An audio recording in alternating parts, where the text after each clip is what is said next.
बावजूद अपनी बहनों को, अपने भाइयों को कहें कि मैं तुम्हें खुदावंद के लहू में महफूज करता हूँ। सब बैठ जाए, तशरीफ रखें।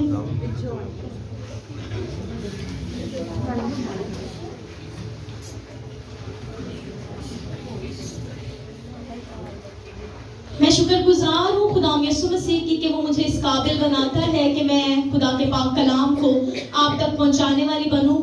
और मैं शुक्रगुजार हूँ पास्टर राशि की कि वो हमें मौके फराहम करते हैं कि हम भी खुदावंद की आवाज को आप तक पहुंचाने वाले बने। हालेलुया।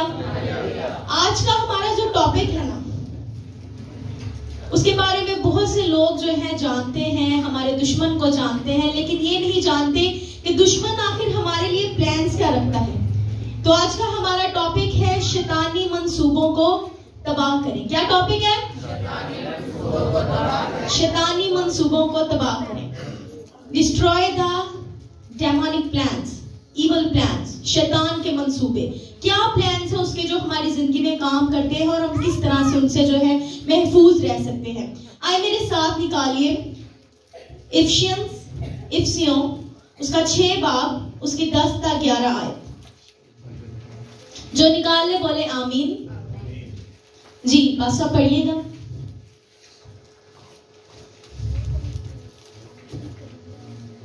हालेलुया। खुदावंद के जिंदगी बख्श कलाम में से, अहद जदीद में से इफिसियों के नाम पौलुस रसूल का खत, उसका 6 बाब उसकी 10वीं और 11वीं 2 आयत कलाम खुदा में से तलावत करेंगे। इफिसियों chapter number 6 verse number 10 and 11, उसमें यूं मरकूम है, गर्ज खुदावंद में और उसकी कुदरत के जोर में मजबूत बनो, खुदा के सब हथियार बांध लो ताकि तुम अबलीस के मंसूबों के मुकाबला में कायम रह सको। कलामे खुदा का पढ़ा और सुना जाना हम सबों के वास्ते बाइस से बरकत हो। गर्ज खुदावंद ने और उसकी कुदरत के जोर में मजबूत बनो। हम किस तरीके से मजबूत रह सकते हैं? खुदा के जोर के साथ।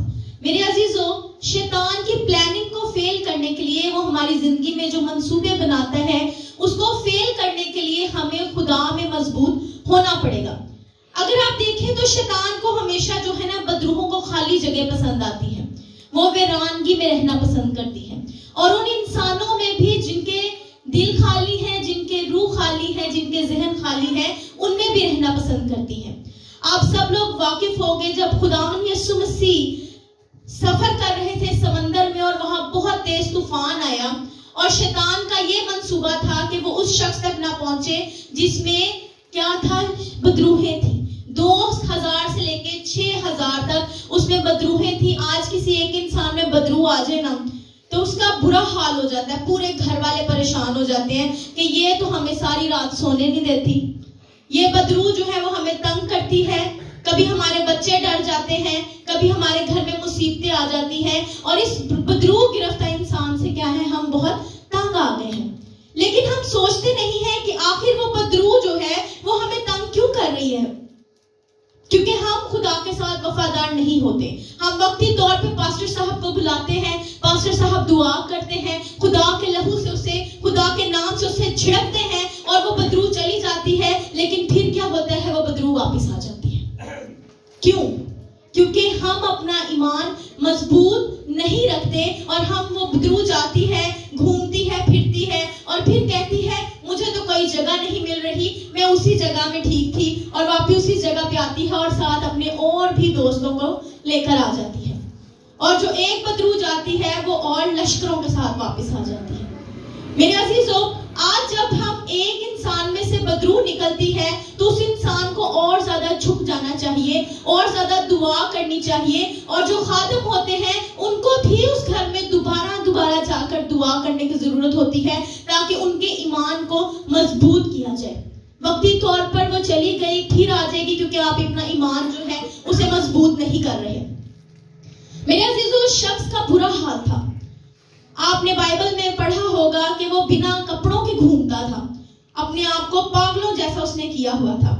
लेकिन जैसे ही मसीह यसूस तक पहुंचे और जो प्लान शैतान का था, वो शैतान का प्लान फेल हुआ और उसने उन विद्रोहों से क्या की? रिहाई पाई।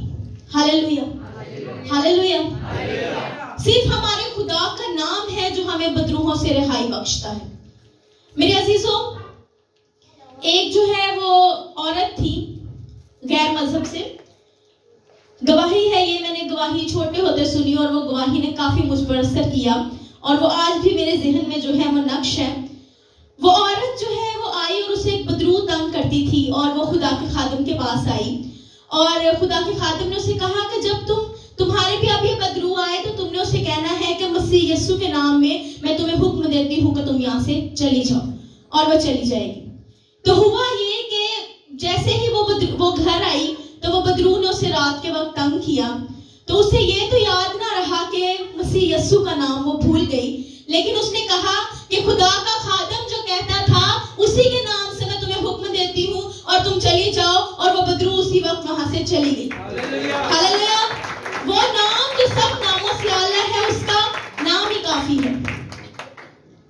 मेरे अजीजों, बदरूहें इजीली हमारे पास आ सकती हैं, उन्हें कोई रुकावट नहीं है, क्योंकि हमारे जो जहन है, हमारी सोचें हैं, हमारे ख्यालात हैं और हमारी जिंदगियां जो हैं वो इतनी मजबूत नहीं है। अय्यूब की किताब में लिखा है, खुदा के बेटे जमा हुए और शैतान भी वहां घूमता हुआ आ पहुंचा। आप सोचें कि आप अगर कहें कि मेरे पास शैतान नहीं आ सकता क्योंकि मैं तो चर्च जाता हूं, तो ये गलत है। अगर शैतान खुदा के पास आ सकता है तो वो आपके पास भी आ सकता है। शैतान हर वक्त अपनी अटैकिंग पोजीशन में है। वो शेरे बब्बर की तरह घूमता है। उसे कोई बकरी या बिल्ली नहीं कहा गया। शेरे बब्बर खतरनाक चीज, वो चीज जो आपको चीर फाड़ कर सकती है, हर वक्त हर जगह मौजूद है। खुदा ओमनी प्रेजेंट है, जो एक ही वक्त में हर जगह मौजूद है। शैतान ऐसा नहीं है, लेकिन शैतान के कारकुन जो है वो हर जगह मौजूद होते हैं और हमारी जिंदगियों में हमेशा जो है वो अटैक करने के लिए जारी रहते हैं। शैतान हमेशा कमजोर लोगों पर अटैक करता है, झगड़े फैला देगा, फसाद फैला देगा कि यहाँ पर लड़ाई हो जाए और मैं क्या करूं, इसकी जिंदगी को तबाह कर दूं और मेरा मंसूबा जो है ना वो फौरन जो है वो उस पर काम कर जाए। मेरे अजीजों, हमेशा कमजोर की तरफ, आप सब जानते हैं यहूदा इस्करियोती को, कौन कौन जानता है? शैतान यहूदा इस्करियोती में समाया, बाइबल में लिखा है शैतान यहूदा इस्करियोती में समाया। मेरे अजीजों, वो फिलिप्पस के पास नहीं गया, वो मत्ती के पास नहीं गया, किसके पास आया? यहूदा इस्करियोती। यहूदा इस्करियोती वो शख्स जो हर वक्त मसीह के साथ था। उसने सारे मौजज़ात देखे, उसने मसीह के साथ बैठ के खाना खाया, रफाकत रखी, शराकत रखी और बहुत से मौजज़ात देखे। अंधों को आंखें देते हुए देखा, लंगड़ों को चलते हुए देखा, लेकिन फिर भी कमजोर रहा। और शैतान को जो है वो पता होता है कि कौन कमजोर, इसीलिए वो मत्ती के पास, फिलिप्पस के पास, यूहन्ना के पास नहीं गया, बल्कि किसके पास आया? यहूदा इस्करियोती के पास। और यहूदा इस्करियोती को उसने अपने प्लान्स के मुताबिक इस्तेमाल किया और उसने देखा कि ये वो बंदा है जो मेरे प्लान के मुताबिक काम कर सकता है। और शैतान ने उस पर अटैक किया और उसको अपने मंसूबे में इस्तेमाल करते हुए उसको साथ किया और इस तरीके से वो खुदावंद को सलीब तक साथ चलता रहा। मेरे अजीजों, आज हम भी ये देखते हैं, हमारे चर्च में बहुत से लोग बहुत बड़ी पोस्ट्स पे हैं और ये सोचते हैं कि शायद शैतान मुझ पे अटैक नहीं करेगा क्योंकि मैं तो बहुत बड़ी पोस्ट पे हूं। और भी बहुत से खादम जो ये सोचते हैं कि मैं बहुत बड़ी पोस्ट पे हूं, लेकिन जितना हम खुदा के पास रहते हैं उतना ही हम शैतान की नजर में रहते हैं। उतना ही शैतान ये सोचता है कि इस बंदे पे अटैक किया जाए, इसकी फैमिली पे अटैक किया जाए, इसके बच्चों पे अटैक किया जाए, ताकि जो मंसूबा इसे खुदा ने दिया ना वो मंसूबा ना पूरा हो। इसीलिए हमें जरूरत है कि हम जो है ना वो अपने बच्चों को और अपनी फैमिलीज को खुदा के लहू से प्रोटेक्ट रखें। खुदावंद के पाक कलाम में लिखा गया, तुम्हारी कीमत दी गई है चांदी और सोने से नहीं बल्कि मसीह के खून से। तो हमें उसी खून रहने की जरूरत है। मेरे अजीजों, अगर हम खाली होंगे तो शैतान आएगा। अक्सर एक कहावत जो है, दुनियावी कहावत हम सुनते हैं, खाली दिमाग शैतान का घर होता है।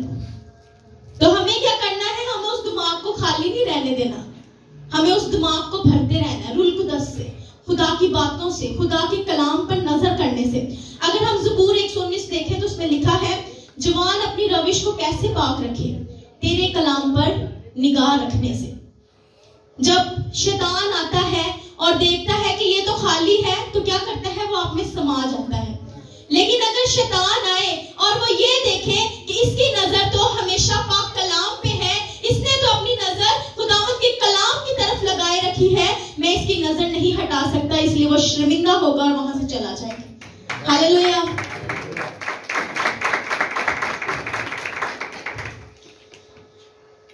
इविल स्पिरिट हर वक्त पूरी दुनिया में काम कर रहे हैं। हम बहुत सी चीजें आजकल देखते हैं और हम ये कहते हैं कि अब वो वक्त आ पहुंचा है कि ये आखिरत का वक्त है और अब वो 666 जो है वो आएगा और उसकी हुकूमत होगी। और ये वो वक्त है कि अब जो है वो हमें, जितना शैतान ने अपनी पावर्स को एक्टिव कर दिया है, उतना ही हमें एक्टिव रहना पड़ेगा, उतना ही हमें मजबूत रहना पड़ेगा, वरना हमारी नस्लें खराब हो जाएंगी। मेरे अजीजों, खुदावंद के पाक कलाम में लिखा गया, जहान के खुदा ने इनकी आंखों पर चर्बी चढ़ा रखी है, ये देखते हुए नहीं देखते और सुनते हुए नहीं सुनते। जहान का खुदा, इस दुनिया का खुदा यानी कि शैतान, उसने चर्बी चढ़ा दी है। हम सोचते तो हैं कि ये चीज गलत है, नहीं नहीं नहीं नहीं नहीं, झूठ नहीं बोलना नजीर भाई, झूठ नहीं बोलना। लेकिन फिर क्या कहते हैं? चल कोई गल नहीं, खैर एक दफा ही है, छोटा जा झूठ है, it's okay, it's just a fun. यही बोलते हैं ना हम, नया ट्रेंड सीख लिया हमने, it's just a fun, it's okay. हम बुरी सोहबतों में, बुरे रिलेशनशिप्स में जाते हैं और कहते हैं इट्स ओके।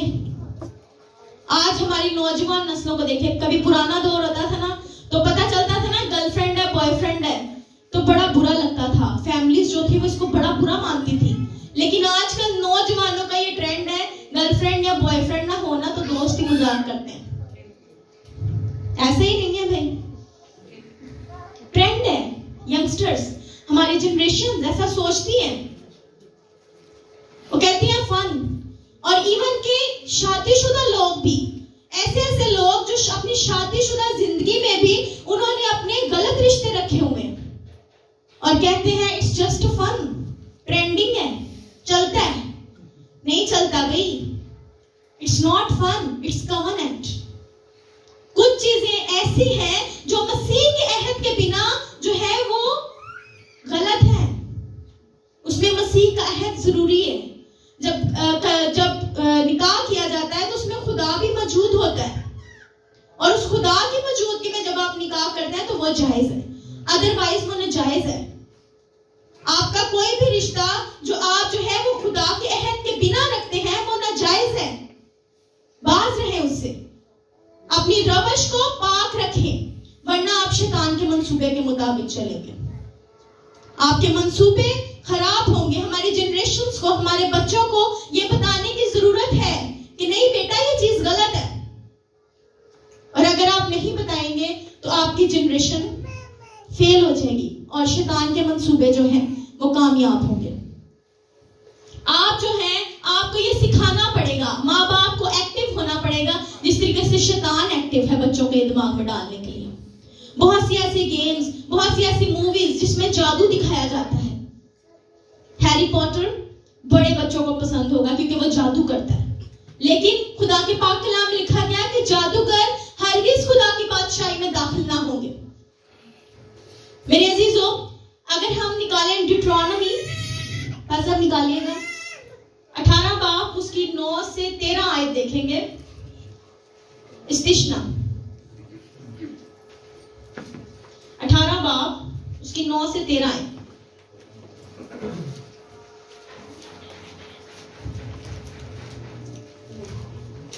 निकालने तो बोले आमीन जी, पढ़िएगा जी।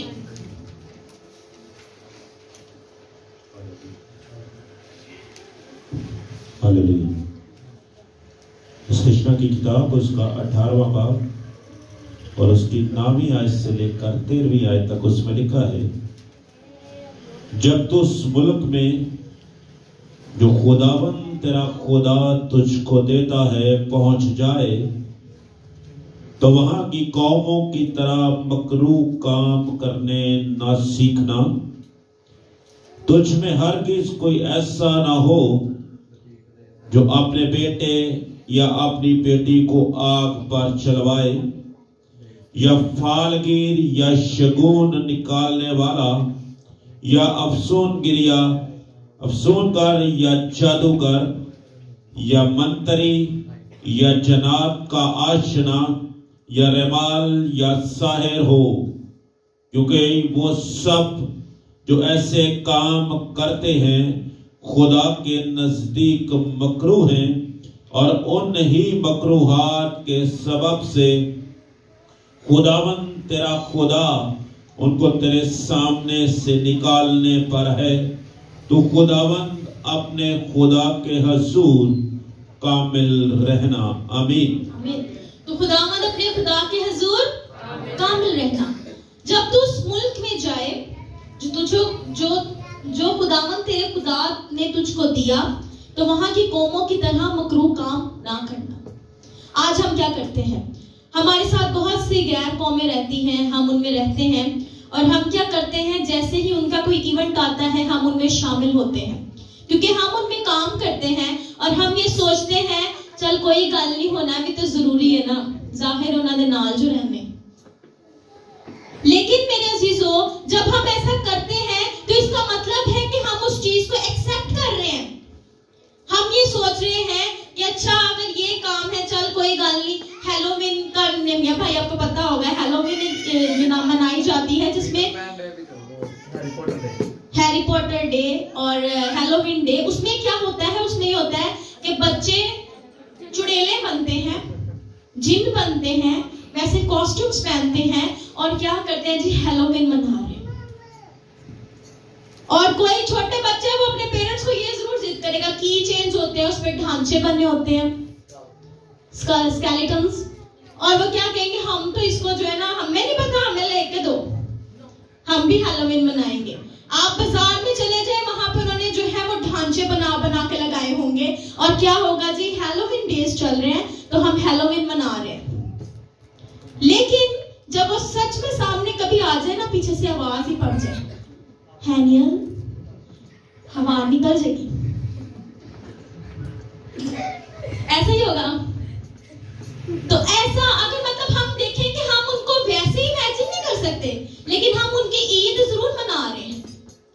एक ऐसा वाकया हुआ कि एक यूनिवर्सिटी में हैलोवीन मनाया जा रहा था, और वहां पर सारे जो थे बच्चे तैयार थे और जिन भूत बने हुए थे, और वहां पर क्या हुआ, वहां पर से ऊपर से हवा से फिजा से शैतान गुजर रहा था, और वो शैतान जब वहां से गुजरा और उसने देखा कि ये तो मेरी ईद मनाई जा रही है, और वो तमाम झुंड में क्या हो गया, हाजिर हो गया। और जब वो वहां पर हाजिर हुआ तो वहां पर बहुत से बच्चों की जो है वो जान चली गई, और ये न्यूज आपको जो है वो इंटरनेट पे भी मिल जाएगी। तो क्या हुआ, शैतान हमारी हलाकत चाहता है, और जब हम खुद उसको दावत देंगे कि आओ हमारी जिंदगी में काम करो, लेट्स पार्टी, तो क्या होगा, फिर पार्टी होगी, लेकिन वो शैतान के मुताबिक होगी। हम रूहानी महफिलों में बैठना पसंद नहीं करते, कलाम थोड़ा सा लंबा हो जाए तो हम कहेंगे ओहो कलाम लंबा हो गया, लेकिन पार्टी जितनी देर मर्जी चलती रहे। वो एक गाना भी है, लेट्स पार्टी विद भूतनाथ, बच्चों को बहुत पसंद आती है ऐसी चीजें। लेकिन क्या है, वो भूत सच में आ जाए ना, तो वो भूत अच्छे नहीं होते, भूत हमेशा खतरनाक होते हैं मेरे अजीजों। और आजकल एक और ट्रेंड, बच्चे ये सोचते हैं गैर कौमों के मकरूह काम ना करना, लेकिन हम क्या करते हैं, आजकल हमारी जनरेशन जो है वो गैर कौमों में शादियां कर रही हैं, और ये काम बहुत ही ज्यादा बढ़ता जा रहा है, बहुत ज्यादा, और हमें इसके लिए फिक्रमंद होने की जरूरत है। और अपने बच्चों को हमेशा ये सिखाएं कि आप अपने ईमान में मजबूत रहें, क्योंकि शैतान हर वक्त आपसे आपका ईमान छीनने को तैयार बैठा है। वो चाहता है कि आप अपनी राह से भटक जाए, और क्या वो सोचते हैं मसीह तो सबके लिए आया, सबके लिए जान दी, सब लोग एक हैं, सब लोग एंड में खुदा के लोग हैं, तो गैर कौम में शादी करना कोई बात नहीं। और क्या होता है, गैर कौम में शादी करते हैं और फिर अपना मजहब तब्दील करते हैं, फिर उनकी रसूमात के मुताबिक जिंदगी गुजारनी पड़ती है और इसी तरीके से वो खुदा से दूर हो जाते हैं और वो अब्दी ताज, वो जिंदगी का ताज जो उनको हासिल होना था, उस ताज से वो दूर हो जाते हैं। आज अपने बच्चों को ये सिखाने की जरूरत है कि भाई इट्स नॉट फन, ये फन नहीं है। सीखें, जागें, होश करें। और जब आप होश नहीं करेंगे तो फिर वो वक्त आएगा कि चिड़ियां चौकी खेत। वक्त है आज अपने बच्चों को सिखाएं। मौत हमेशा शैतान को रिप्रेजेंट करती है।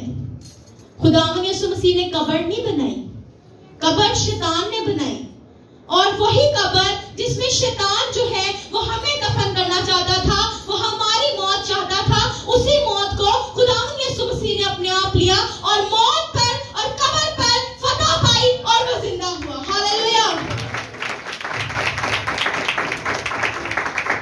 बच्चे जो है वो हॉरोस्कोप्स देखते हैं अपने, कोई पास्टर भी जब किसी को कह दे मैंने आपके बारे में ये प्रोफेसी की, मैंने ये देखा कि आपके साथ ये होगा, तो हम बहुत इंटरेस्ट लेते हैं। इंसान है, हमें आज के दौर में नहीं बल्कि हम जानना चाहते हैं आगे आने वाले दौर में हमारे साथ क्या होगा। खुदा आगाही देता है। बहुत बार ऐसा होता है, इवन मेरे साथ काफी दफा ऐसा हुआ, और खुदा के लोग जो खुदा के साथ जो वफादार रहते हैं उनको खुदा पहले से कुछ चीजें दिखा देता है। लेकिन कुछ लोग इन्हीं चीजों का गलत इस्तेमाल करते हैं और वो शैतान के मुताबिक होती है। मेरे अजीजों, हॉरोस्कोप, सितारे जो बच्चे देखते हैं अक्सर कि आपका आने वाला हफ्ता कैसा रहेगा, आपका आने वाला दिन कैसा रहेगा, और वो वैसा ही उसको प्रिटेंड, वो सोच रहे थे अच्छा आज से कुछ बुरा होना है, सारा दिन सोचते रहेंगे, दिन जाया। या ये अगर कोई कह दे कि आज तो जो है वो अक्सर टेक्स्ट मैसेजेस आते हैं कि अगर तुमने ये 10 लोगों को सेंड ना किया तो तुम्हारे साथ कुछ बुरा हो जाएगा, और अगर जो है वो तुम 10 लोगों को सेंड करते हो तुम्हारे साथ कुछ अच्छा होगा। और कई दफा तो उसमें इस तरह की अजीबोगरीब बातें होती हैं कि इसमें अगर तुम नहीं सेंड करते तो तुम्हारे वालिदैन की वफात हो जाएगी। Who works? Devil works. शैतान काम करता है। मैसेज भेजने से बरकतें मिलने लगे तो फिर लोग मैसेज ही भेज दें। मैसेज भेजने से कोई मर जाए तो फिर 10 मैसेज कर लो। कोई वो क्रिमिनल्स को जो है वो शार्प शूटर्स को कोई पैसे देने की जरूरत नहीं, 10 मैसेज कर लो, बंदा खत्म। ऐसा होगा? कौन काम करता है इसके पीछे? शैतान, खूनख्वार, शेरे बब्बर की तरह इस ताक में रहता है कि किस वक्त में इस इंसान को जो है वो कैप्चर करूं। हमारे दिमागों को कैप्चर करता है, अपने मंसूबों को हम पे डालता है कि ये कर दो तो ये हो जाएगा, ये करोगे तो ये हो जाएगा। लेकिन मेरे अजीजों, हमारा फ्यूचर हमारा खुदा जानता है और हमेशा अच्छी चीजें हमारे लिए लिखता है। पास्टर जुवेद एक गीत गाते हैं, यस्सु मेरे कलम हथ तेरे तो सोने सोने लेख लिख दे। तो मतलब कि अगर खुदा ने हमारी किस्मत लिखी है तो वो अच्छी ही होगी। वो अपने लोगों के लिए बुरी चीजें नहीं चाहता, अच्छी चीजें चाहता है, हमेशा अच्छी चीज चाहता है। इसके लिए जरूरी है कि हम अपना चाल चलन जो है उसे अच्छा रखें, पाक रखें, साफ रखें। मेरे अजीजों, 2 कुरिन्थियंस उसमें 11 बाब में ये लिखा है, और कुछ अजीब नहीं क्योंकि शैतान भी अपने आप को रूहानी फरिश्ते का हम शक्ल बना लेता है। शैतान नूरानी फरिश्ते का खुद को हम शक्ल, मतलब कि हमें एक फरिश्ता दिखा नूर से भरा हुआ और हम कहते हैं कि ऐ ते जेड़ा नूर दा भरिया ते ऐ खुदा वालों ही आया। लेकिन शैतान भी ऐसा कर सकता है क्योंकि शैतान भी जो है वो एक फरिश्ता था, और जब ये जंग हुई और फरिश्तों को नीचे उसकी फौज के समेत जो है लूसीफर को जब नीचे गिरा दिया गया तो क्या हुआ, उसने ऊपर की फिजा हवा को कवर कर लिया। और आज शैतान ऊपर फिजा में रहता है, और फिजा की वेव्स में, मतलब वो वेव्स जो हमारे टीवी चलाती हैं, वो वेव्स जो हमारे इंटरनेट चलाती हैं, वो वेव्स जो हमारे टेलीफोन से कनेक्टेड है, उस पे उसने कब्जा किया हुआ है।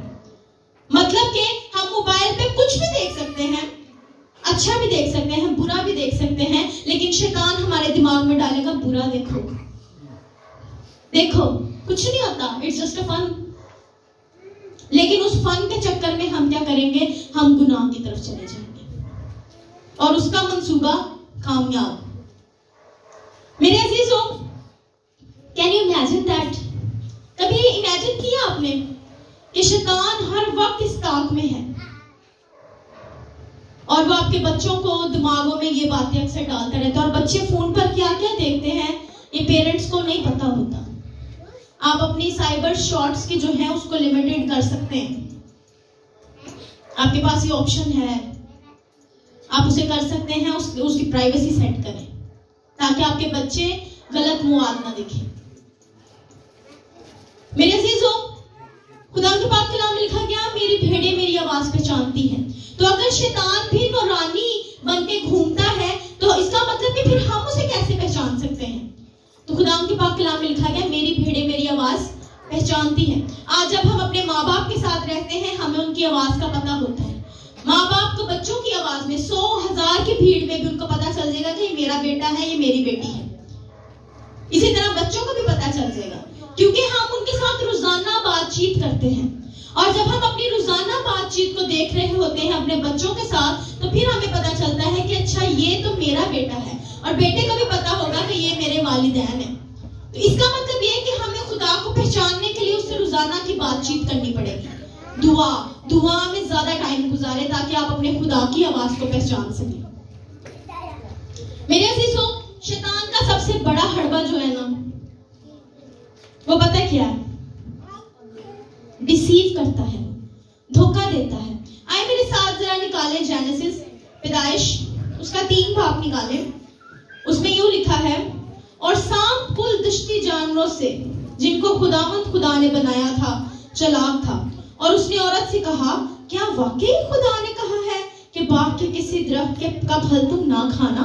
औरत ने सांप से कहा कि बाग के दरख्तों का फल तो हम खाते हैं, पर जो दरख्त बाग के बीच में है उसके फल की बाबत खुदा ने कहा कि तुम ना तो इसे खाना और ना छूना वरना मर जाओगे। तब सांप ने औरत से कहा कि तुम हरगिज ना मरोगे, बल्कि खुदा जानता है कि जिस दिन तुम उसे खाओगे तुम्हारी आंखें खुल जाएंगी और तुम खुदा की मानित नेको बद के जानने वाले बन जाओगे। मेरे अजीजों, कुछ चीजें यहाँ पर हमें मिलती हैं और टाइम को मद्देनजर रखते हुए मैं जल्दी आपको बताना चाहूंगी। इस वाक्य को सब जानते हैं और शैतान ने सबसे पहला जो काम करता है ना वो आपको कंफ्यूज कर देता है। कंफ्यूजन। वो क्या कहेगा? वो कहेगा क्या वाकई? अब जैसे वो कहेगा ना वाकई, तो अक्सर औरतों की भी ये होती है कि उन्हें है भैना वाकई एंजॉय ऐसी, वो कहेगी हाँ तेनू नहीं पता, और जो छोटी बात होगी उसको बढ़ा के बताएंगे। इसी तरह जो है वो खुदा ने कहा था कि ये ना खाना, लेकिन हवा ने क्या किया? हवा ने भी उस बात को थोड़ा सा बढ़ाया, ना खाना ना छूना अपने को। जिस दिन खाओगे उस दिन क्या करोगे? मर जाओगे। लेकिन क्या किया शैतान ने? उसके दिमाग में उसको कंफ्यूज किया और कंफ्यूजन आई, और कंफ्यूजन को रखते हुए उसने क्या कहा कि वाकई जो है वैसा कहा है। तो अब उसने वो सोचने पर मजबूर हो गई कि अच्छा मतलब अगर खा भी लेते हैं तो बाकी सारिया चंगिया चीज़ां ते जेड़ियां दित्तियां पता नहीं इन्हें जैसा की है जेड़ा खुदा ने मना कर दिता। मतलब हम हमेशा उस चीज की तरफ भागते हैं जिससे हमें मना किया जाता है। बच्चों को भी अक्सर अगर आप किसी बच्चे को मना करें ना कि बेटा आपने ये काम नहीं करना, बेटा ये काम गलत है, वो बच्चा फौरन वही काम करेगा, सोचेगा मुझे क्यों मना किया जा रहा है, ऐसे ही करूं, तो ऐसे ही होगा और बच्चा उस चीज की तरफ जो है वो जाएगा। और फिर दूसरा काम वो क्या करता है? Question about faith. आपके ईमान के मुतालिक वो सवाल करेगा। पहला कंफ्यूज करेगा, फिर आपके ईमान के मुतालिक वो सवाल करेगा, ईमान पर हमला करेगा और कहेगा कि अगर तुम खा भी लो तो फिर क्या हो जाएगा? कुछ भी नहीं होगा। मतलब कि वो देखेगा कि ईमान में वाकई मजबूत भी है कि कोई नहीं। इसीलिए जरूरत है कि हम अपने बच्चों को उनके ईमान के मुताबिक उनको महफूज रखें, उनको बताएं कि आपका ईमान क्या है। बच्चों को पता नहीं होता, बच्चे छोटे होते हैं, वीक होते हैं। आप बच्चों को संडे स्कूल भेजें ताकि बच्चे जो हैं वो अपने ईमान के मुताबिक सीख सकें, उसके मुतालिक सीखें, और जब बड़े हो तो वो इतने स्ट्रॉन्ग क्रिश्चियन हो कि उनको अपने फेथ के बारे में पता हो और वो जवाब दे सके। शैतान हमेशा उनसे वो सवाल करेगा जिसके पास उनका जवाब नहीं होगा। इसी तरीके से बहुत से लोग हमारे बच्चों को कैप्चर इसलिए कर लेते हैं क्योंकि हमारे बच्चों को कलाम का पता नहीं होता। तो अगर बच्चे को कलाम का पता होगा तो बच्चा कभी भी अपनी राह से नहीं भटकेगा। मेरे अजीजों, फिर वो क्या करता है, वो बात को ट्विस्ट करता है। ट्विस्ट व्हाट गॉड सेज, उसको घुमा देगा। अब हवा ने क्या कहा कि तुम इसको ना खाना, लेकिन उसने क्या किया, उसको ट्विस्ट कर दिया। उसने कहा कि अगर तुसी खाता ना तो फिर सारिया चंगिया चीज़ां जेहड़े ना ए तुसी जेहड़ा आजकल खरमानियां खांदे रहे जे, बनाना खांदे रहे जे, जरा सेब ते खा के देखो, की पता है की थोड़ी अखां खुल जाएंगियां। खुदा ने कहा तुम मरे खाया तो, लेकिन वो क्या कह रहा है, आंखें खुलेंगी, खुदा जैसे बन जाओगे।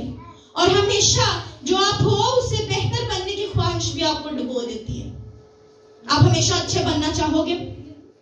और फिर वो कहता है प्रमोट व्हाट इज फॉरबिडन, हमेशा वो चीज प्रमोट करेगा जिसे खुदा ने मना किया है। खुदा ने मना किया तुम ये ना करो, वो कहेगा तुम ये करो, it's okay, it's just a fun, करो। ऐसी बुरिया महफिलों च ना बैठो, पर शैतान कह गया कोई गल नहीं, तेरे दोस्त ने, नहीं यार कुछ नहीं होता, थोड़ी देर ही है ना। और क्या करेगा, वो आपको अपने मंसूबे के मुताबिक इस्तेमाल करेगा। और फिर क्या करेगा, शो डिस्ट्रस्ट, बेयकीनी पैदा करेगा आप में। हवा में भी बेयकीनी आई, उसने सोचा कि अच्छा अगर मैं खा भी लेता तो क्या होएगा, ईमान थोड़ा सा हिल गया। खुदा पर यकीन जो था कि हम मर जाएंगे, उसने शैतान की बात पे माना और कहा कि कोई गल नहीं, अखा खुल जाएंगी। बेयकीनी आई। और फिर जो है वो छठी चीज ये आती है, लाई अबाउट कॉन्सिक्वेंसेस, झूठ बोलता है नतीजे के बारे में। तो थोड़ी अखा खुलेंगी, मरोगे नहीं, लेकिन क्या होता है मेरे अजीजों, हम मर जाते हैं। पहला ग्रंथियन उसका 15वां बाब उसकी 33 और 34 वर्ष अगर हम देखते हैं, उसमें लिखा है बुरी सोहबतें अच्छी आदतों को बिगाड़ देती हैं, होश में आओ, गुनाह ना करो। मैं तुम्हें शर्म दिलाने के लिए कहता हूं, पलूस ये बात कह रहा है सख्त अल्फाज, मैंने शर्म करो, तुसी अपने आप को क्रिश्चियन कहने जे, होश करो,